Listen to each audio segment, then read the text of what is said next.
Let's say you were sick. Which team of doctors would you go and visit? Team 1 or Team 2? And why? If you were to get sick, which doctor would you choose? Number 1 or number 2, and why? I'll go with number 1 because they look like they went to school for what they're doing.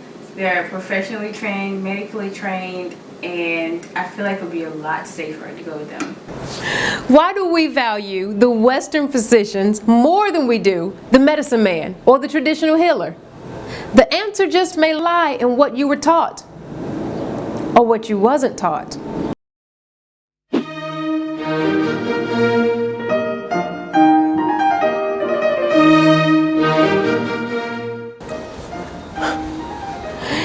The very foundation of what we consider modern medicine is usually credited to Hippocrates, a Greek known as the father of medicine. In many hospitals and healthcare facilities, there are statues and buildings named after Hippocrates. But this Greek is actually not the father of medicine. Hippocrates studied the medical traditions of the Kemetic ancient Egyptians. He studied in Hotep. Who was in Hotep?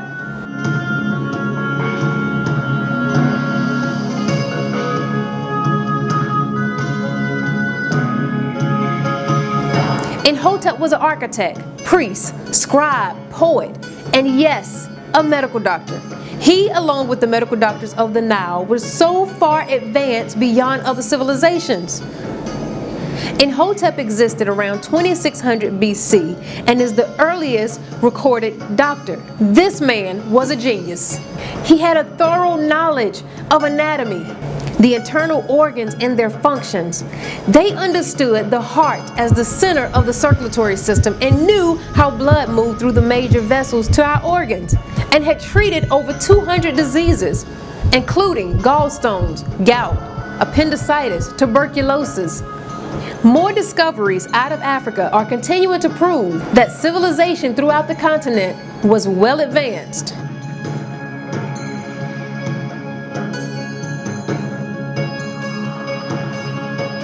But it wasn't just Kemet.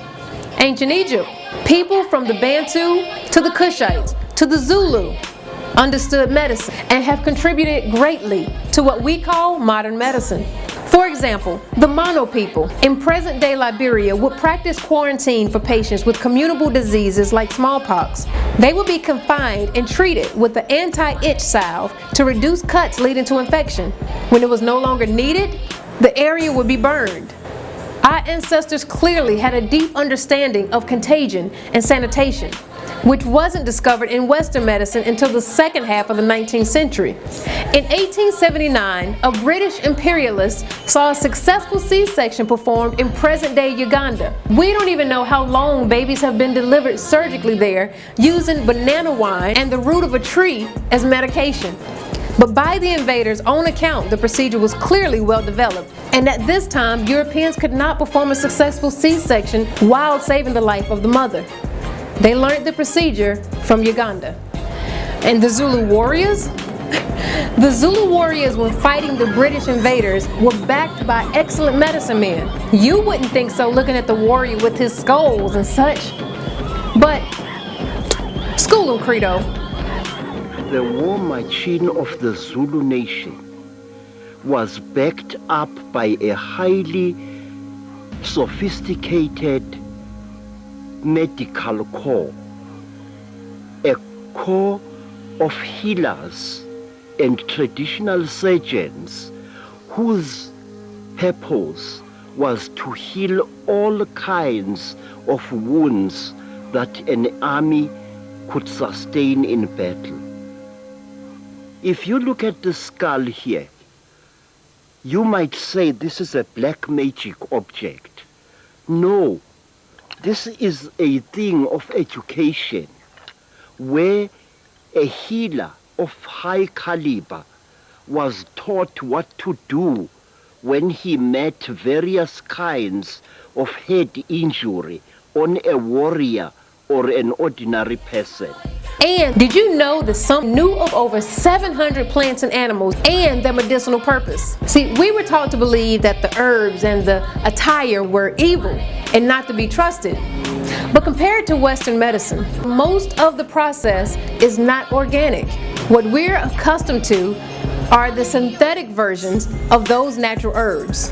What's recreated in a lab is not a natural process. But one stark difference between Western medicine and that of the traditional healer lies in the priority of treating health. A traditional healer's number one priority is maintaining the health and spirits of the individual in his tribe or his region, because healthy individuals build healthy families, which build healthy communities, which build a healthy society, and continues civilization. As opposed to Western medicine, we're mixing medicine with capitalism.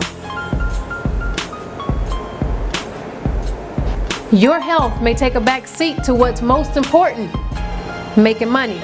Doctors not even pretending or trying to cover up the fact that they prescribe medicines only for kickbacks. The company was involved in almost $500 million worth of economic crimes and handing out bribes to hospitals, doctors, and health officials in the form of free travel, sexual favors, and illegal money transfers. They're giving people with suicidal thoughts and deep depression these drugs that worsen it.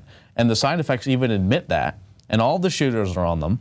All of the totally insane people are put on these to make them even more insane for money. They're interested in symptomatic treatment. They want patients who are diabetics, cardiology patients, Parkinson's disease, rheumatoid arthritis, arthrosis, because you live a long time and the drugs that you have to take, you take that for the rest of your life. Don't take for granted what your doctor is telling you, because the doctors these days, they don't know much about medicine. The doctors don't get information from anywhere else except the pharma industry. And what's often neglected is what the traditional medicine man gives: herbal and holistic treatment for our mind, body, and spirit. Africans throughout various colonized countries were prohibited from practicing cultural, spiritual, and healing customs that kept our civilization alive and thriving for over 200,000 years. Through generations of demonizing this way of life and culture, sadly today, we no longer value the wisdom of our ancestors.